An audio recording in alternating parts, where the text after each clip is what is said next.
Noticentro 1, CMI. Tenemos derecho al paro, tenemos derecho, señora. Protestas de volqueteros y camioneros en varios puntos de Bogotá obliga a reunión urgente en el Ministerio de Transporte. ¿Qué pasa con la contaminación en la capital del país? ¿Cuáles son los puntos críticos? Alerta en Cali por altos niveles de contaminación. Incertidumbre en Cauca por vehículo que explotó dejando varios muertos y heridos en plena vía. Descartan atentado. ¿Qué ocurre en la Comuna 13 de Medellín? Otro joven asesinado, ya van 9 en lo que va del año. Impresionante accidente por piques ilegales en moto en Medellín. Revelan imágenes inéditas de la captura del temible Chapo Guzmán. La historia del agente ateo que le ganó una tutela a la policía luego de ser castigado varias veces. Colapso en movilidad de Bogotá por protesta de camioneros y volqueteros. Hay 7 puntos con protestas. Contaminación del aire en Bogotá provoca más de 2.000 muertes al año. Camioneros, distrito y gobierno nacional buscan acuerdo. 2 viviendas destruidas, 7 muertos y 11 heridos es el saldo de la explosión de un vehículo en Rosas, Cauca. Fatal accidente en vía a Barranca Bermeja, 2 fallecidos. ¿Qué pasa en la Comuna 13 de Medellín? Violencia entre bandas ha dejado 9 fallecidos. Accidentes por piques ilegales en Belén, Antioquia. Historia del policía ateo que le ganó una tutela a la institución por oponerse a cantar el himno. Mujer que acosó a policía podría ser multada con un salario mínimo. Con Luisa Tobo. Muy buenos días, bienvenidos a Noticentro 1 CMI. Por segundo día avanza el paro de volqueteros en la capital del país. Los conductores rechazan el decreto 840 del distrito que restringe la movilización de vehículos de carga con más de 20 años de uso. Stick, muy buenos días. ¿Y qué pasa a esta hora con los transportadores? Hola Luisa y televidentes, la salud es de uno de los puntos, uno de los plantones que adelantan a esta hora los conductores de volquetas y también de camiones. Quiero mostrarle el panorama a esta hora sobre la calle 13 con carrera 137. Los volqueteros y algunos camioneros que tienen vehículos con 20 años, con más de 20 años, protestan a esta hora. Las volquetas tuvieron que dejarlas al otro costado porque la Policía de Tránsito y Transporte pues les iba a poner comparendo, entonces ellos prefirieron bajarse las volquetas y caminar a esta hora sobre la calle 13 sentido oriente-occidente. Ustedes que están rechazando hoy, buenas tardes, bienvenido a CMI. Buenas tardes, sí señor, yo estoy rechazando la medida que dieron de los carros viejos, que resulta de que en esos carros estamos calando furgones y carros que transportan alimentos perecederos para los jardines, para todos los supermercados. Entonces le rogamos que por favor nos quite esa medida que dio. Gracias, buenas tardes. A esta hora también hacen presencia los gestores de convivencia, también la Policía Nacional, el Escuadrón Móvil Antidisturbios, también Luisa y televidentes hace presencia, pues en la mañana se presentaron algunos momentos de tensión. Es la información que desarrollamos a esta hora, más adelante volvemos, Luisa. Así es, Stig, muchísimas gracias. Y estas protestas provocaron una reunión de emergencia en el Ministerio de Transporte entre representantes del Gobierno Nacional, la Alcaldía y los camioneros y volqueteros. Allí está Cristian Sandoval. Cristian, buenos días. ¿Y qué se sabe hasta ahora de la reunión? Luisa, muy buenos días. Mire, lo que nos han contado desde el interior de esta reunión es que se estaría pensando en modificar este decreto 840. Lo que buscan el gremio de los transportadores es que lo tumben. Sin embargo, el distrito ha dicho enfáticamente que no lo tumbaría. Sin embargo, se podría estar modificando. Y es importante hacer la aclaración porque en este caso el Ministerio de Transporte está sirviendo como intermediario entre el gobierno distrital, en este caso la Secretaría de Movilidad, y el gremio de los transportadores. Alrededor de 30 líderes de los camioneros y volqueteros están reunidos en este momento aquí en el occidente de Bogotá. Más adelante estaremos entregando todos los detalles. Cristian Sandoval García, para Noticentro CMI, muy buenos días. Buenos días, Cristian, gracias. Y se agudizan los enfrentamientos entre delincuentes en la Comuna 13 de Medellín. Un joven de 15 años es la nueva víctima de esa espiral de violencia. Yossi, buenos días. ¿Qué es lo que pasa en esta comuna? Luisa, buenos días. La saludo a las 11:34 de la mañana desde la Comuna 13 de Medellín, en donde hay conmoción por el crimen de este joven, quien era un reconocido líder cultural y que no tenía nada que ver con bandas ni con el conflicto armado que se presenta en este momento. Según algunos analistas urbanos, esto obedecería a una confrontación armada que tienen dos bandas delincuenciales llamadas Peñitas y La Agonía, y esto estaría creando algún tipo de problemas, incluso de fronteras invisibles, que quien las pasa podría ser asesinado. Recordemos que ya son 9 muertes violentas las que se han presentado en menos de 72 horas aquí en la Comuna 13 de Medellín. Más adelante tendremos detalles de esta noticia y de otras informaciones desde la capital antioqueña. Así es, Yusi, muchas gracias. Y el ejército descartó que la explosión de un vehículo de transporte público en Cauca se trate de un atentado terrorista. Sin embargo, investigan la posibilidad de que el vehículo fuera utilizado para transportar algún tipo de explosivo. Camilo, buenos días. ¿Y qué ocurre hasta ahora? Luisa Fernanda, televidentes, muy buenos días. Hasta aquí, hasta el hospital de Rosas, fueron remitidos parte de los heridos de la explosión de la noche inmediatamente anterior en el corregimiento de Párraga, cuando un vehículo de servicio público que cubría la ruta Pasto-Cali hizo explosión. Según las primeras informaciones y versiones de las autoridades, transportaba elementos explosivos. Allí fallecieron 7 personas, 11 más resultaron heridas, 4 de las cuales eran habitantes de la zona. 2 viviendas quedaron completamente destruidas. El automotor en el que supuestamente venían los artefactos explosivos quedó completamente desintegrado. Aún al lado y lado de la carretera, en el sector de Párraga, se encuentran pedazos de restos humanos que aún no han sido recogidos. El temor es total en esa zona, y el temor es total en el municipio de Rosas, donde se adelantó esta mañana un consejo de seguridad. El alcalde ha anunciado ayudas para las personas que resultaron damnificadas por este hecho. Regresaremos más adelante desde el punto de la explosión con las versiones de los testigos, aquellos que lo perdieron todo en la noche de ayer. Esta es la información desde el municipio de Rosas. Camilo Fajardo, Noticentro 1 CMI. Panamá vuelve a estar en la lista de paraísos fiscales de la Unión Europea. Los Boy Scouts de Estados Unidos se declararon en quiebra y aumentó la cifra de contagiados por coronavirus en el crucero en Japón. Panorama mundial en Noticentro 1 CMI. La Unión Europea reintrodujo a Panamá en su lista negra por no cumplir con criterios mundiales de transparencia fiscal. Un revés para el país centroamericano en su objetivo de borrar su imagen de paraíso fiscal. Incluyeron también en su lista negra al territorio británico de ultramar de Islas Caimán, una decisión interpretada como una advertencia al Reino Unido post-Brexit. Boy Scout de América, una de las mayores organizaciones juveniles de Estados Unidos, se ha declarado en quiebra para, según la propia ONG, atender las demandas por abusos presentadas contra miembros de esa asociación. También expusieron el documento en el Tribunal de Bancarrotas del Distrito de Delaware, en un momento en el que la organización se enfrenta a cientos de demandas por abuso sexual por parte de sus afiliados y una reducción drástica del número de asociados. Un portal mexicano-estadounidense reveló imágenes inéditas del capo Joaquín El Chapo Guzmán durante sus primeros minutos en el penal mexicano de Altiplano, donde reingresó tras su última captura después de 2 fugas. El video exhibe el momento en que los funcionarios del penal rapan la cabellera y rasuran el icónico bigote del capo. Asimismo, hay imágenes del interrogatorio de 7 minutos y 18 segundos que las autoridades federales hicieron al Chapo. El presidente de Venezuela, Nicolás Maduro, expresó no tener miedo al combate militar al acusar al presidente de Estados Unidos, Donald Trump, de tramar planes para invadir Venezuela con apoyo de aliados regionales. No le tenemos miedo a combatir con las armas en la mano para defender la paz, la integridad territorial y el futuro de Venezuela. Esta respuesta de Maduro a Trump se dan días después de que el mandatario estadounidense afirmara que tiene un plan para aplastar a Venezuela. Es porque está pensando en terrorismo, en violencia, en invasiones, en guerra. En eso está pensando Donald Trump.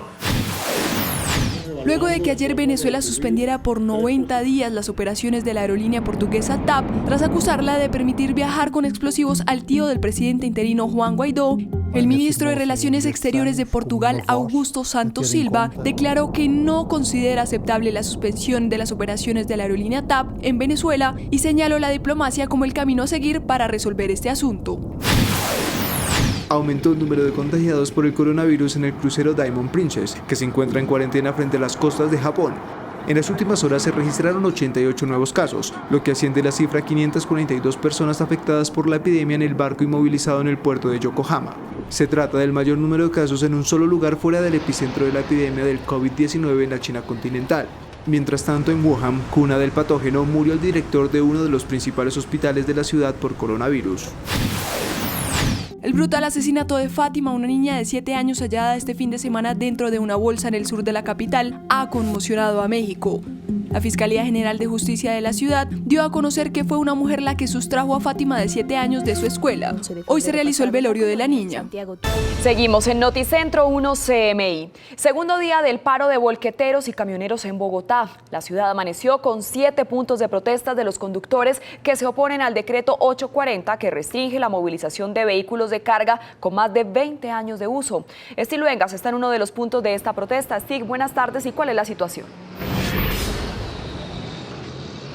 Hola Luisa y televidentes, muy buenas tardes. Seguimos aquí justamente acompañando a los camioneros y también a algunos volqueteros sobre la calle 13. Ellos llegaron hasta el peaje vía Bogotá-Faca y ahora se devuelven donde están sus volquetas en la calle 13 con 137.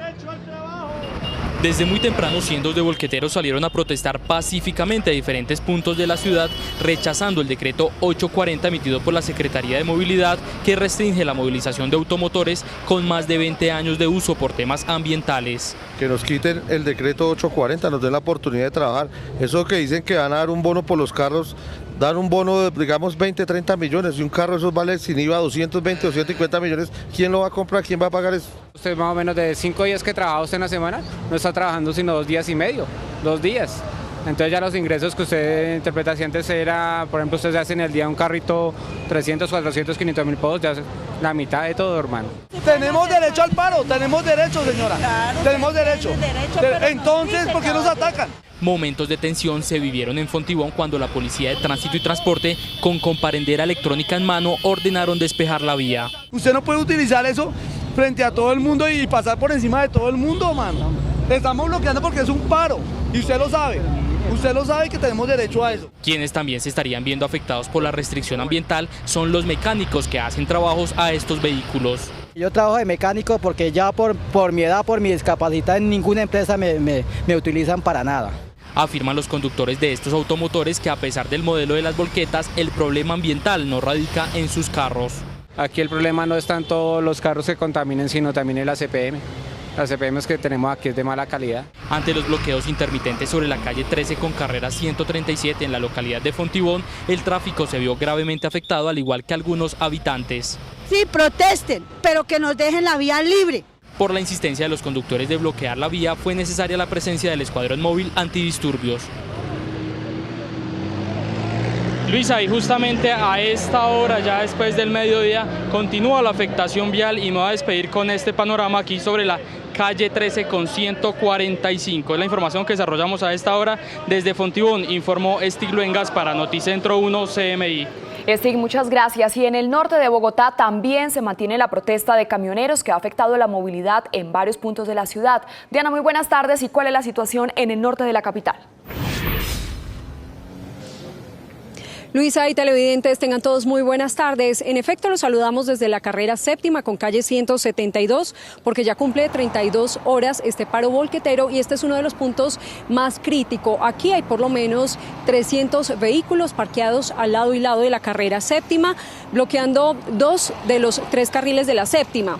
Al sur hay paso vehicular por un carril, pero hacia el norte no hay paso. La policía está desviando los vehículos desde la 170, lo que hace pensar que podrían intervenir en los próximos minutos. Ustedes ven que algunos vehículos tienen los volcos levantados para evitar ser inmovilizados por las grúas de tránsito. Esta mañana hicieron presencia en la zona, logró de alguna manera conjurarse una posible intervención del SMAT, pero es posible que en pocos minutos el SMAT vuelva porque ya no hay paso vehicular hacia el norte de la ciudad, lo que hace presumir una posible intervención de esta fuerza disponible. Nosotros estuvimos hablando con uno de los líderes de este cese de actividades y esto fue lo que nos dijo. Estamos esperando la respuesta de una mesa de trabajo que hay en el Ministerio de Transporte con el secretario de Gobierno para ver si levantan el 840. Si levantan el 840, nosotros levantamos la protesta y si no, seguimos. Muy bien, los volqueteros han dicho que no levantarán este cese de actividades que mantienen en el norte de la ciudad hasta tanto no se derogue el decreto 840 que contempla una serie de restricciones para los vehículos de más de 20 años. Incluso están tan amañados en esta zona que ya armaron una olla para hacer un sancocho y poder almorzar aquí. Como les decía, hay por lo menos 300 volqueteros participando del cese de actividades en el norte de la ciudad. Es la información que originamos en directo desde la séptima con 170. Sigan ustedes con más información en estudio. Diana, muchas gracias. Y precisamente por las protestas que ya cumplen 2 días, a esta hora el gremio de camioneros, el distrito y el gobierno nacional se reúnen para buscar un acuerdo frente al decreto que restringe la movilidad por el riesgo de contaminación. Cristian, muy buenas tardes. ¿Y cómo avanza esta reunión? Laura, muy buenas tardes. Mire, a esta hora de la tarde el gremio de camioneros se reúne junto al secretario de Movilidad, Nicolás. En este momento están llegando a una conclusión y es que posiblemente se podría modificar este decreto 840. Sin embargo, el distrito asegura que no lo va a eliminar. El distrito asegura que el decreto 840 busca reducir los impactos en materia de movilidad, los problemas de siniestralidad y en especial la contaminación en la ciudad. Además, asegura que la mala calidad del aire deja víctimas mortales cada año. Tenemos más de 2.000 muertes al año en Bogotá por culpa del material particulado, por culpa de todas estas emisiones de los vehículos. El transporte de carga contribuye con más del 40% de este material particulado. Estudios de la Secretaría de Ambiente muestran que el sector de Carvajal y Sevillana son las zonas con mayores picos de contaminación en la capital del país, siendo los vehículos de carga las mayores fuentes que generan material particulado. Motocicletas 11,7%, automóviles 3,6%, camperos y camiones 16,8%, transporte especial 6,8%, SITP troncal 2,2%, SITP alimentadores y zonal 7,3%, SITP provisional 12,3%, taxis 0,2% y transporte de carga 38,5%. La Alcaldía Mayor invita a todos los actores como gremios y entidades a sumarse a esta iniciativa que busca mitigar los índices de mala calidad de aire. Luisa, en las próximas horas se esperan tener información de esta conclusión de la reunión que se lleva a cabo en este momento en el Ministerio de Transportes. Desde el occidente de Bogotá, Cristian Sandoval García, Noticentro CMI. Muy buenas tardes. Muchas gracias, Cristian. 2 viviendas afectadas, 7 muertos y 11 heridos. Es el balance del accidente en Rosas, Cauca. El ministro de Defensa viaja hoy a la región, una de las zonas con más hechos de violencia por la presencia de grupos armados como disidencias de las FARC, carteles mexicanos y ELN. Camilo, buenas tardes. ¿Y cuál fue la causa de este accidente? Luisa Fernanda, televidentes, muy buenas tardes. Es un panorama completamente aterrador el que se vive aquí, en el corregimiento de Párraga, zona rural del municipio de Rosas. Hay restos de cuerpos humanos aún regados sobre la vía panamericana, sobre los costados de la carretera internacional. 2 viviendas completamente destruidas. Partes del motor volaron varios metros a la redonda. 7 muertos y 11 heridos deja la explosión de un vehículo en la noche de ayer. Eran las 7:30 de la noche cuando los vecinos del corregimiento de Párraga, sector bajo, fueron sorprendidos por una fuerte detonación. Nadie se imaginó que se trataba de explosivos y mucho menos que habían viviendas destruidas y personas incineradas. Nos vinimos a mirar qué ha pasado con ellos y solamente cuando llegamos encontramos fue los carros en llamas y gentes, o sea, cuerpos tirados en el piso por todo lado. Cuentan los testigos que las escenas eran dramáticas. Aún se evidencia la magnitud de la explosión. Pedronel fue el más afectado. Su vivienda quedó completamente destruida. Ver todo el esfuerzo destruido y ver la gente como pedía auxilio, cómo se quemaban ahí en ese carro. La administración municipal anunció ayudas para quienes fueron víctimas de esta explosión, que no tiene una explicación lógica.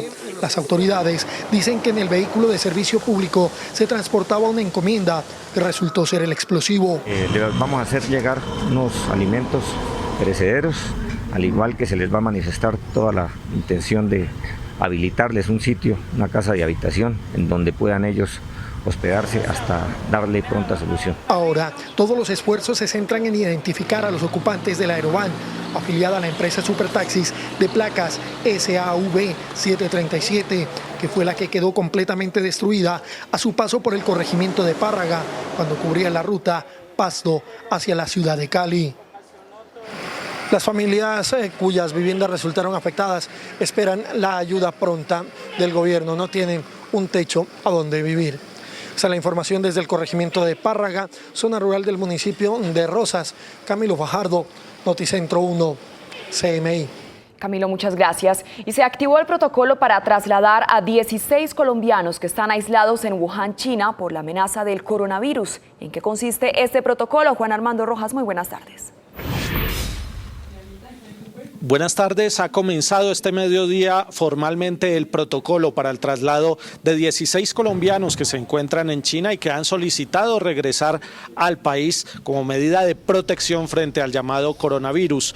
El ministro encargado de Salud, Iván Darío González, ha explicado que la logística para este traslado compromete acciones de varias instituciones, especialmente del sector de la salud y por supuesto con la Fuerza Aérea Colombiana, para lo cual ya se está disponiendo todo lo necesario, la adecuación del avión militar que los traerá de regreso a Colombia. Porque hay diferentes elementos, uno de ellos es la preparación antes de que ingresen al avión, el otro es todo el trabajo durante el trayecto y sus escalas, y el tercero es la llegada a Colombia, en donde estamos revisando todos los detalles. El Ministerio de Salud también ha señalado este mediodía que se han conocido 13 alertas de sospecha de caso de coronavirus en Colombia, pero todas han sido descartadas. Desde el Ministerio de Salud, para Noticentro 1 CMI, Juan Armando Rojas. Juan Armando, gracias. Es momento de hacer una pequeña pausa y al regresar a Noticentro 1 CMI, violencia en la Comuna 13 de Medellín. Van 9 muertos en el año. Ya volvemos. Continuamos en Noticentro 1 CMI.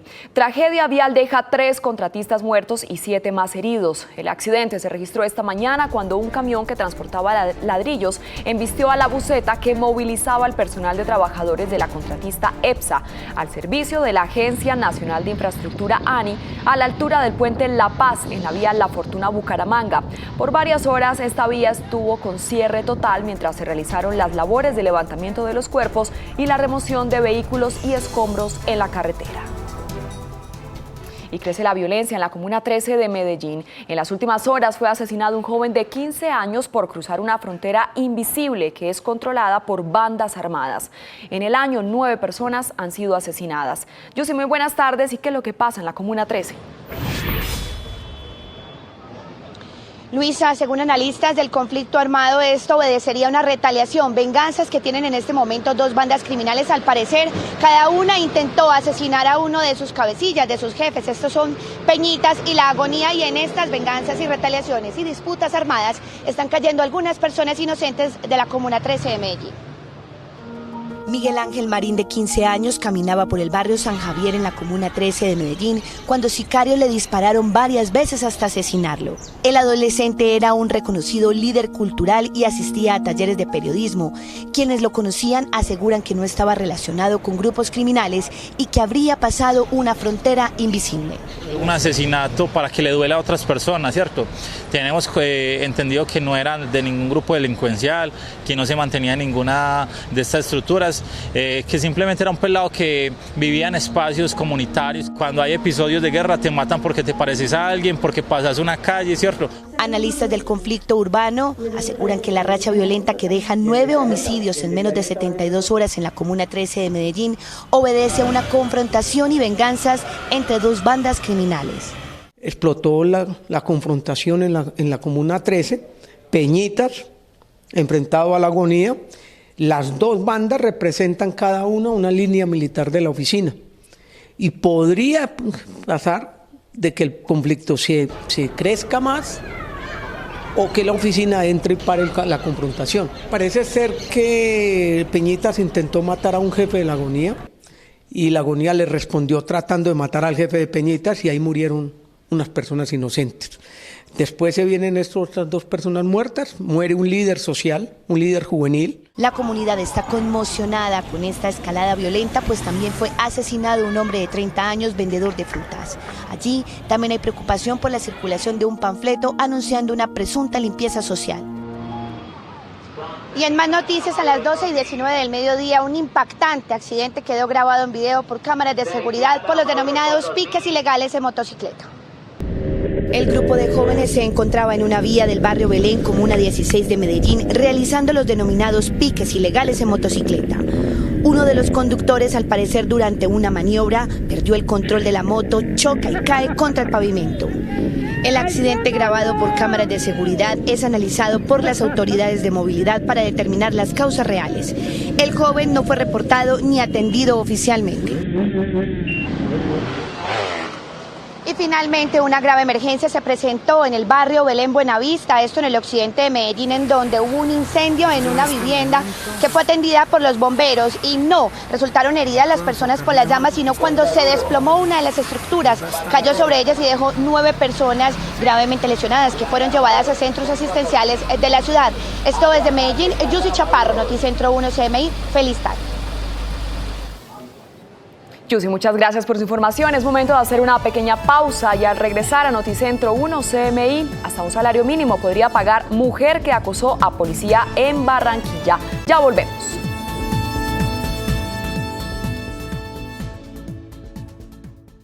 Seguimos en Noticentro 1 CMI. Tragedia en Cali por la muerte de un niño de 1 año y medio que murió en un hospital, al parecer por desnutrición. Javier, muy buenas tardes. ¿Y quién era el niño venezolano? Luisa, televidentes, buenas tardes. Se trata de un niño de 16 meses de edad que provenía del país de Venezuela. Había llegado a la ciudad de Cali con sus padres, vivía en una deprimida zona en la ladera de la ciudad. El pequeño llegó con síntomas de desnutrición por una afección cardíaca. Hacia el Hospital Universitario del Valle fue remitido el pequeño de 16 meses de nacido. El bebé llegó de otro hospital con un problema cardíaco que le provocó la muerte. Con un problema de ritmo cardíaco, básicamente una taquicardia que no respondía al tratamiento que podían hacerle ellos allá, y por lo cual deciden traerlo aquí para usar unos medicamentos diferentes y usar cardioversión eléctrica. Sin embargo, el paciente no responde a la cardioversión y al tratamiento farmacológico y posteriormente entra en paro cardiorrespiratorio. Según el reporte médico, el pequeño tenía problemas psicomotrices y de desnutrición. El niño se alimentaba normal, sin embargo se encontraban signos de desnutrición en el niño como una patología adicional, por lo cual no se descarta de que haya alguna cardiopatía o infecciosa o metabólica o congénita, una de las tres, que algunas son por enfermedades como el beriberi, por deficiencias de vitaminas. El cuerpo médico del Hospital Universitario del Valle solicitó una autopsia para establecer a ciencia cierta si la desnutrición fue la causa principal de la muerte del pequeño. A esta hora en Medicina Legal se lleva a cabo esta autopsia para establecer si la desnutrición fue la causante de la muerte del pequeño. Información desde Cali, Javier Ramírez, Noticentro 1, CMI. Javier, muchas gracias. Y un patrullero ateo le ganó con una tutela la batalla judicial a la policía porque el uniformado se oponía a cantar el himno de la institución. Ante la anotación en el folio de vida que le impuso un superior de la Policía Metropolitana de Villavicencio por no querer cantar el himno de la policía, el patrullero Sergio Andrés Ramírez Campos tuteló su derecho a ser ateo. Él presenta una acción constitucional de tutela diciendo que no se le debe aplicar esta sanción dentro de la hoja de vida y el juzgado accede a la solicitud ordenando a la Policía Nacional cancelar este dato. Según el abogado del patrullero, se estaba vulnerando sus derechos. Lo que la policía está violando es la libertad de conciencia de una persona. Una persona tiene el derecho de creer cualquier religión o no creer en ninguna. Sergio Andrés Ramírez Campos lleva 10 años en la institución policial. Ya se solicitó a la oficina de telemática retirar una anotación que se le realizara debido a su mala actitud durante la realización de un círculo de transparencia, que son espacios en los cuales se trata de fortalecer la ética, las buenas costumbres y sobre todo los buenos valores en nuestros policías. El patrullero sigue presentando sus servicios en la Metropolitana de Villavicencio. De un salario mínimo mensual vigente podría enfrentar la mujer que el viernes de Guacherna abusó de un policía bailando frente a él y besándolo. Jorge, muy buenas tardes. ¿Y ya se sabe quién es la mujer?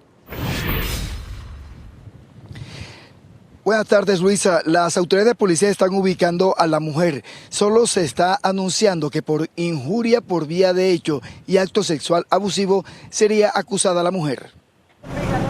La Policía Metropolitana de Barranquilla cuestionó hoy la actitud de la joven integrante de una comparsa que en la noche de Guayerna tuvo un baile erótico frente a un policía y hasta lo besó. Se destacó el comportamiento del uniformado. Tienen su postura de acuerdo a las instrucciones que en forma permanente se les da de ubicarse para el servicio de policía en las circunstancias de tiempo, modo y lugar. La mujer podría enfrentar un comparendo y pagar una multa por un salario mínimo legal vigente. El sujeto pasivo no actúa dentro de esta situación como se puede observar en el video. Las opiniones son divididas entre los barranquilleros. Hay una situación muy fregada porque bueno, el policía está cumpliendo su función y la señora está en un paroxismo, digamos, de carnaval. La Policía Metropolitana hizo una invitación a la ciudadanía a disfrutar la fiesta, pero no hacer partícipe de ella a la fuerza pública. De este caso se ha conocido que la joven mujer es barranquillera, reside en Argentina y pertenece al grupo Conga Cubana. Información en Barranquilla con Jorge Castro, Noticentro 1, CMI. Jorge, muchas gracias. Y el hallazgo del cuerpo de una niña de 7 años asesinada en Ciudad de México generó indignación. De acuerdo con imágenes en poder de las autoridades, el día que la niña desapareció fue vista de la mano de otra mujer a quien buscan y ofrecen una gran recompensa. Hoy la familia de la menor la despidió en una ceremonia en su casa. Hasta aquí Noticentro 1 CMI. A continuación no se pierda Con quién diablos me casé y a las 9 en punto de la noche una nueva emisión de noticias. Feliz tarde.